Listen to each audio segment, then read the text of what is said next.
பானு வணக்கம். தமிழகம் முழுக்க மிகப்பெரிய போராட்ட காலமாக மாறக்கூடிய சூழலை ஏற்படுத்தியிருக்கிறது. பகுஜன் சமாஜ் கட்சியினுடைய மாநில தலைவர் ஆம்ஸ்டாங் படுகொலை செய்யப்பட்ட சம்பவம் என்பதை கண்டித்து அவருடைய ஆதரவாளர்கள் சென்னை ராஜீவ்காந்தி அரசு மருத்துவமனை முன்பாக சாலை மறியல் போராட்டம் மேற்கொண்டு வருகிறார்கள். பல்வேறு கோரிக்கைகளை அவர்கள் முன்வைத்து இந்த போராட்டத்தை மேற்கொண்டிருக்கிறார்கள். அவருடைய முக்கியமான கோரிக்கை கோஷம் என்பது இந்த படுகொலை தொடர்பாக இதுவரை 8 பேரை கைது செய்திருப்பதாக தமிழக காவல்துறை தெரிவித்திருக்கிறார்கள். ஆனால் கைது செய்யப்பட்டவர்கள் என்பது உண்மையான குற்றவாளிகள் அல்ல, கணக்கு காட்டுவதற்காக இந்த கைது நடவடிக்கையானது தற்காலிகமாக மேற்கொள்ளப்பட்டிருக்கிறது என்றும் கண் துடைப்புக்காக இந்த கைது நடவடிக்கை அவர்கள் தற்காலிகமாக மேற்கொண்டிருக்கிறார்கள் என்ற குற்றச்சாட்டையும் ஆம்ஸ்டாங்குடைய ஆதரவாளர்கள் முன்வைக்கிறார்கள். அதனால் உண்மையான குற்றவாளிகளை விரைவாக கைது செய்து நடவடிக்கை எடுக்கப்பட வேண்டும், அவர்கள் மீது கடும் நடவடிக்கை எடுக்கப்பட வேண்டும் என்ற கோரிக்கையை அவருடைய ஆதரவாளர்கள் முன்வைக்கிறார்கள். அதே போன்று இந்த படுகொலையை கண்டித்து தமிழகம் முழுக்க பல்வேறு இடங்களில் பகுஜன் சமாஜ் கட்சி சார்பில் மிகப்பெரிய போராட்டங்கள் நடத்தப் போவதாகவும் அறிவித்திருக்கிறார்கள்.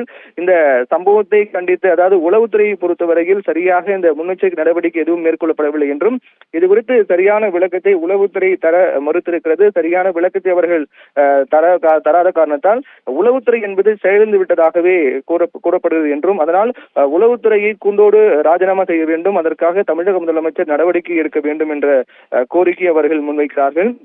அதே போன்று மறைந்த பகுஜன் சமாஜ் கட்சியினுடைய மாநில தலைவர் ஆம்ஸ்டாங் உடலுக்கு இறுதி அஞ்சலி செலுத்துவதற்காக நாளை காலை 10 மணி அளவில் பகுஜன் சமாஜ் கட்சியினுடைய தேசிய தலைவர் மாயாவதி சென்னை வர இருப்பதாக தெரிவிக்கப்பட்டிருக்கிறது. அதற்கான ஏற்பாடுகளையும் தாங்கள் செய்து வருவதாக அவர்கள் கூறி வருகிறார்கள்.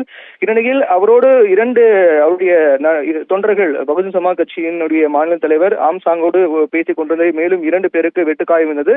அவர்களும் இந்த படுகொலை சம்பந்தமாக தங்களுடைய வாக்குமூலங்களை அளித்தார்கள். திடீரென்று 3 இருசக்கர வாகனங்கள் 6 பேர் வந்தார்கள் என்றும், கண்ணிமைக்கும் நேரத்தில் தரமாரியாக வெட்டி தப்பி ஓடினார்கள். அவர்கள் தடுக்க முயன்ற போது எங்களுக்கும் வெட்டுக்காயம் ஏற்பட்டது என்றும், உணவு டெலிவரி செய்யக்கூடிய உடையில் அவர்கள் வந்ததால் சரியாக எங்களால் அடையாளம் காண முடியவில்லை என்றும் தெரிவித்திருந்தார்கள். காயமடைந்த அந்த 2 பேருக்கும் சென்னை ஸ்டான்லி அரசு மருத்துவமனையில் சிகிச்சை அளிக்கப்பட்டு வருகின்றது. அதைத் தொடர்ந்து அங்கு அந்த பகுதியில் பொருத்தப்பட்டிருக்கூடிய கண்காணிப்பு கேமராக்களை போலீசார் உடனடியாக கைப்பற்றி ஆய்வு செய்து வருகிறார்கள்.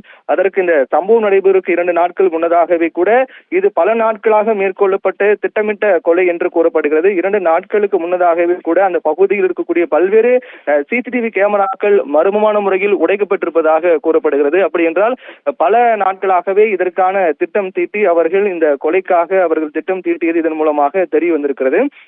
அந்த 8 பேர் கைதாகி இருக்கிறார்கள். விசாரணை மிக தீவிரமாக நடைபெற்று வருகிறது. மேலும் இது யாருக்கெல்லாம் தொடர்பு என்பது குறித்து விசாரித்து வருகிறார்கள். இந்த கொலையினுடைய பின்னணி பொறுத்தவரையில் ஆற்காடு சுரேஷ் என்ற பெயர் தான் அதிகமாக அடிபடுகின்றது. ஆற்காடு சுரேஷ் உடைய சகோதரர் மற்றும் அவருடைய நண்பர்கள் தான் சேர்ந்து இந்த படுகொலை செய்திருப்பதாக கூறப்பட்டிருக்கிறது.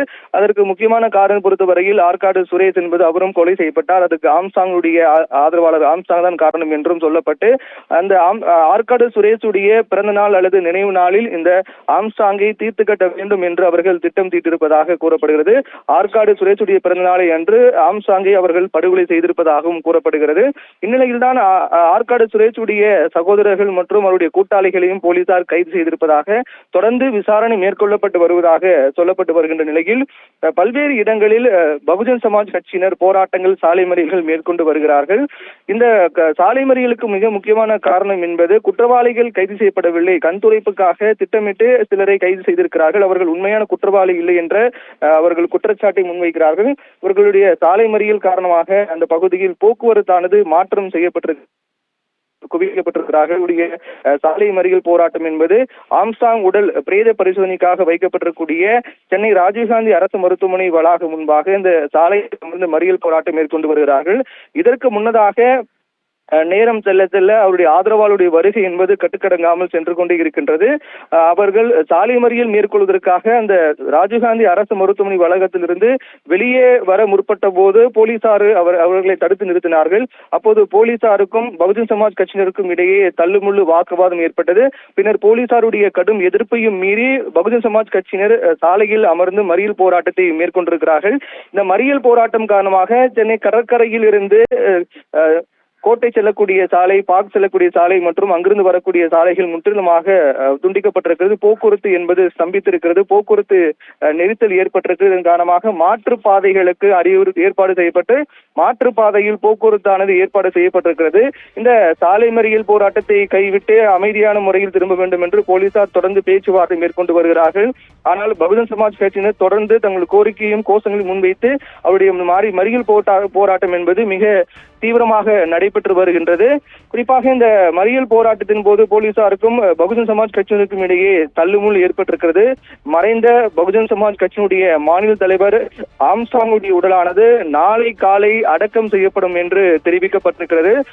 தற்போது பிரேத பரிசோதனைக்காக அவருடைய உடலானது ராஜீவ்காந்தி அரசு மருத்துவமனையில் வைக்கப்பட்டு பிரேத பரிசோதனைக்கான ஏற்பாடுகள் எல்லாம் செய்யப்பட்டு வருகின்றன.